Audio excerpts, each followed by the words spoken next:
Well, it started after me and my ex fiance broke up, and I went back home by you, and my good friend Danielle, she could see that I was in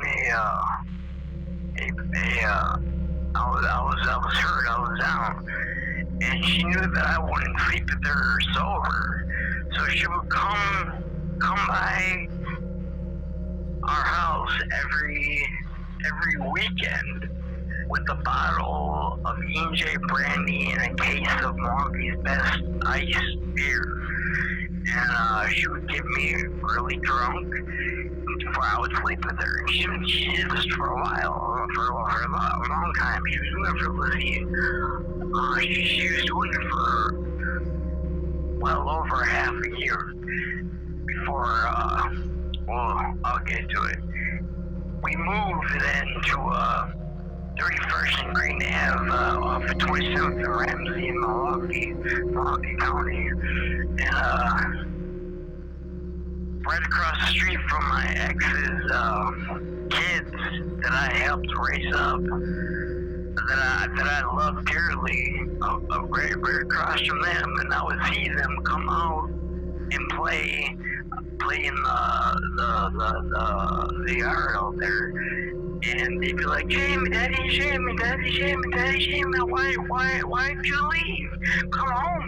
I'm like, I can't. And like, I would just go get drunk again, messed up. The drugs were over. I had to do it, get messed up, because I realized I didn't want to live. I thought my life was over. Well, anyways, Danielle came over. Towards the end, Danielle came over again with a bottle of E&J brandy, a case of Milwaukee's Best Ice, and like a half ounce or an ounce of weed. And he came and we were getting messed up, and my sister was being a really big bitch to me that day, and I'm like, I was telling myself, oh, just be nice, it's gonna be your last day with her, because I was planning on doing it, to killing myself. And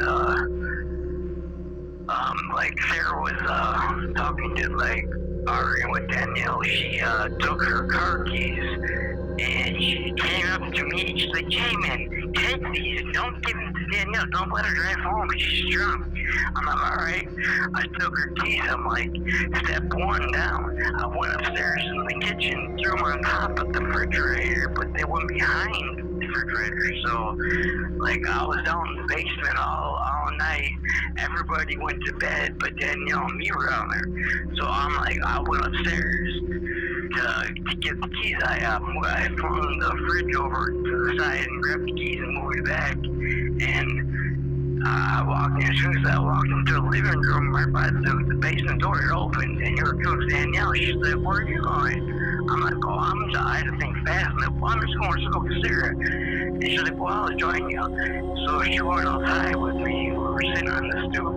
We were smoking a cigarette. She just sees that I'm not into it. I ain't trying to do anything with her. So she's like, I'm going to bed. And she's like, she ordered a cigarette. I'm like, all right, good night. She went inside, and I like immediately went, like, her car Blazer was, you know how the style goes all the way down to the road. Yeah. It was right there, parked right, the back end was right at the right side of the sidewalk, Right. So I'm walking towards the sidewalk, or the Blazer, and she came out like 10 feet away. She's like, hey, give me back my keys. And I looked at her and like hopped in the Blazer through the passenger door, and guy said outside. She's like, oh, that's okay, that's all right. You don't know how to drive stick. And I looked at her and laughed and started ignition, and I just took off. And like, cause I taught myself to drive stick because I learned I learned things by watching. When I worked at my Midwest Bleachers, and I would, I'd go places with Danielle and stuff and watch her how she drove that Blazer, how she drove it, how it operated. And I watched people at my work, they gave me rides, they drove stick shift, they all drove stick shift, and I watched them how they drove stick. And I just got the hang of it by watching. So, I mean, I wasn't the greatest, but I could drive it, you know. So I took off. I was going round and around and around the pavilion, or whatever you call it. You know, the Wine Terrace to what's the other road in front of the school? I don't know what it's called, but I kept going around. Parnell, Grange. Yeah, so I just kept going around until I got the Blazer up to full speed. And I took it, when I got as fast as it could go, I was going pretty fast, maybe like 65, 70. And when I got to, I think it was, what is it, you know, what road is that one, you see Crane right there, like at the end of the duplexes, right in front of that utility pole, that road right there. Yeah, that's green. Okay, that's what I thought. Okay, so I pulled a U-turn, a very sharp U-turn on Green Ave, and I flipped because I had this planned out, because I didn't want to go straight ahead into a hole or anything like, because I didn't want to mess up my face. I wanted, you know, for my family to at least have an open casket funeral, you know.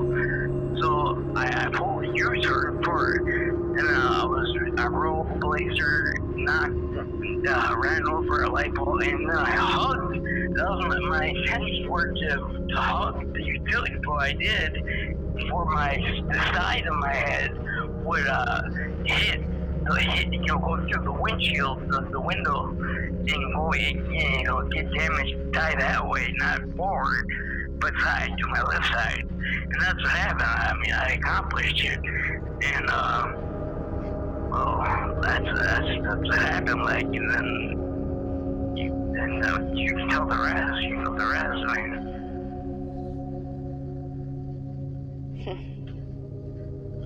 Well, Nick was leaving for school, which now I don't know how he did that, being up all night drinking and partying. He was partying all night. Sarah was partying all night. Because it was a school night.